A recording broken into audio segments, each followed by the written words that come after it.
Family, welcome to my blog.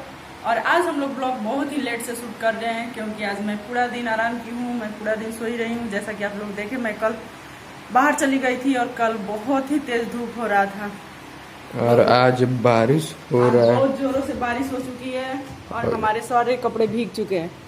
हम लोग छत पे कपड़ा डाल के सो गए थे और बिना आवाज के ही बारिश चली आई। जब और देखिए अभी तक हमने बेड नहीं हिलाया है। चलो उठो।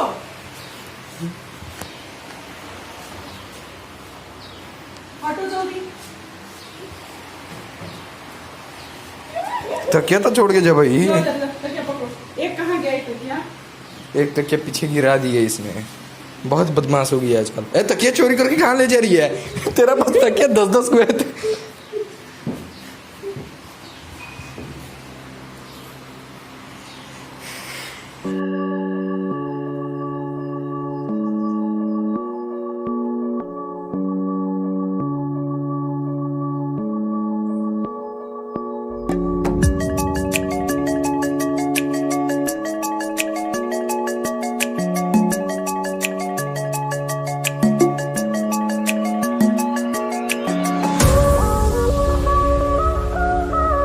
अच्छा प्रोफेशनल आदमी हूँ। देखिए मैं इतना अच्छा गाना बजा सकता हूँ जो आप कभी नहीं बजा सकते।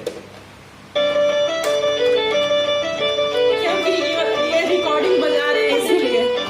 ऐसा तो शायद कोई नहीं बजा सकता। ये डेमो को दबाएंगे ना हम लोग तो देखिए। कितने तेजस्वी लोग हैं हमारे पास, कितने शानदार विचार रखते हैं जी। और कुछ लोग मनोरंजन भी करवाते हैं। करवा ली बेइज्जती। आता है मेरे को बजाना। बजा। वाओ।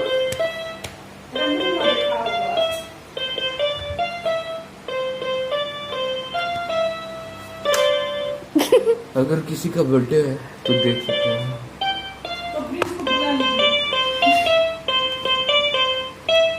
Free service.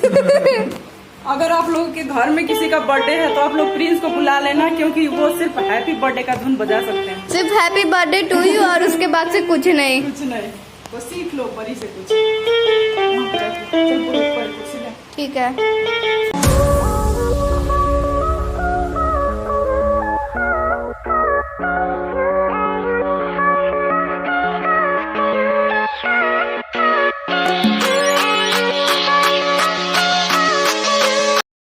तो यहाँ पे मैंने अपना बेड मिला लिया है और कुछ ये तो यहाँ पे गाना चल रहा है।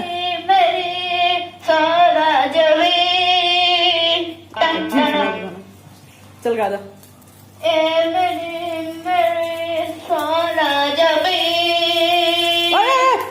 बर्बादी। तो ये देखिए फैमिली, हमारे घर कौन आई हुई है। इधर देखना दिव्या। हेलो। हेलो बोल। यहाँ परी के साथ आई हुई हैं दिव्या पियानो के लिए। पियानो सिखाने के लिए कि सीखने के लिए? सीखने के लिए। सीखने के लिए। अच्छी बात है, तो रोज टाइम निकाल के आ जाया करो। और हमारी दिव्या बहुत ही अच्छा मेहंदी लगाती हैं। अगर आप लोगों को लगवाना हो तो प्लीज दिव्या से मिल ले। खत्म हो गया है। हम तो उस दिन देखे थे, इसके हाथ पे इतना अच्छा डिजाइन था।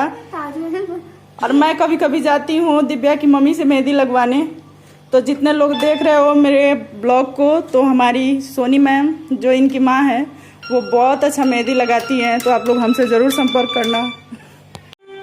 तो ये देखिए हमारे पांडे जी का पूरा घर में बेड छोड़ के ये ट्रंक पे चढ़ के सोए हुए हैं। तुमको इसके अलावा दूसरा जगह नहीं मिला? बेड पे सोते हैं तो आप बोलती हैं बेड पूरा खराब कर दिए। अच्छा क्या कहूँगा। ठीक है, तो आपके घर में अगर बच्चे बेड को खराब कर रहे हो तो उनको उठा के ट्रंक पे डाल देना, आपका बेड खराब नहीं होगा। तो यहाँ पे आप लोग देख सकते हैं जो मैं अपने घर के किचन वेस्ट से फर्टिलाइजर निकालती हूँ, उससे मेरा सच में लौका कितना बड़ा हो गया।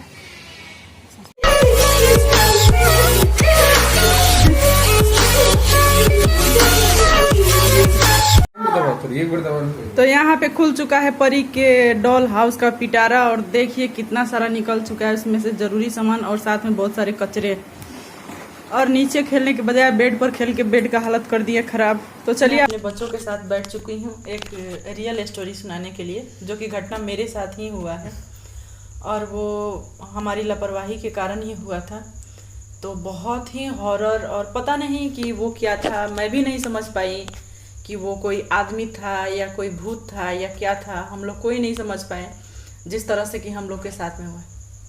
बात ऐसा है कि मेरे पड़ोस में एक थी शादी, और उस शादी में हम लोग, शादी से एक दिन पहले जो होता है हम लोग के यहाँ सत्यनारायण भगवान का पूजा कथा, तो वहीं सब चल रहा था।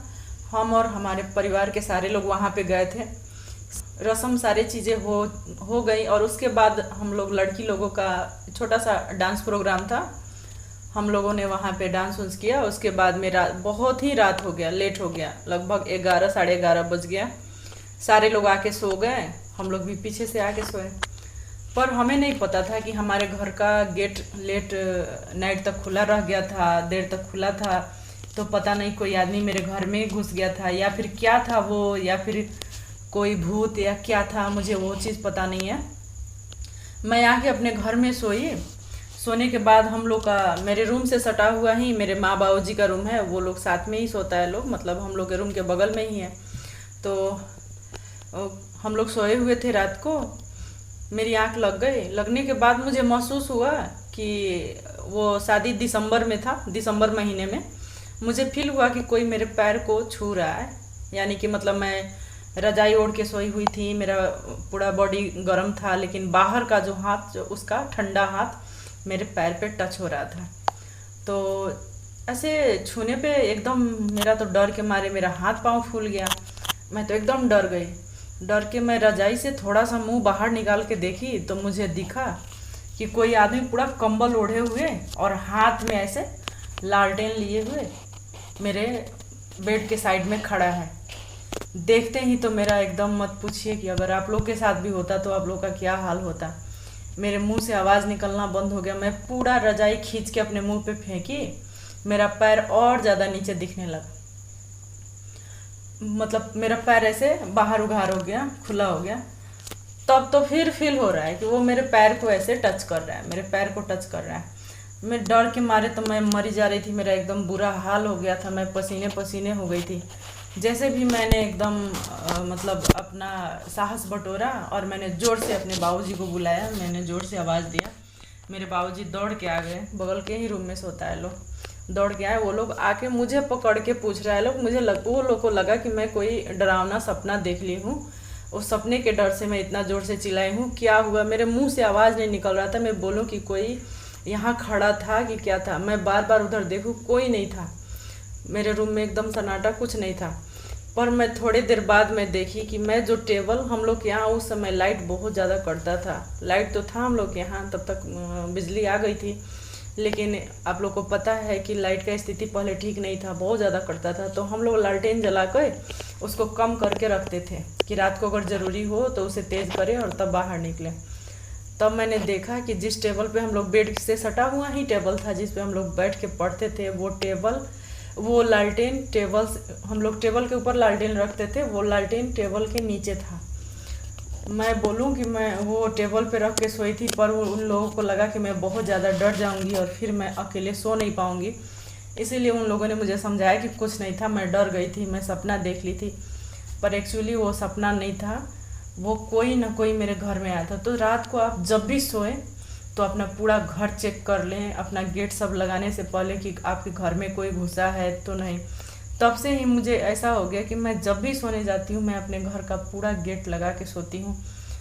और आप लोग बताओ कि आप लोग को इससे क्या शिक्षा मिलता है कि इस कहानी से, कि अपने सेफ्टी के लिए आप लोगों को कितना ध्यान रखना चाहिए।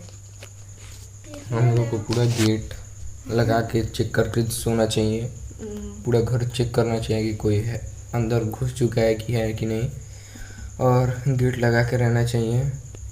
और इनको कुछ नहीं अगर पता, इनको कोई मतलब नहीं है, क्योंकि मैं रात को यहाँ का गेट खुला रहता, मैं बोलती हूँ कि बंद करने के लिए ना, तो उठना ही नहीं है। नानी? お前はもう死んでいる。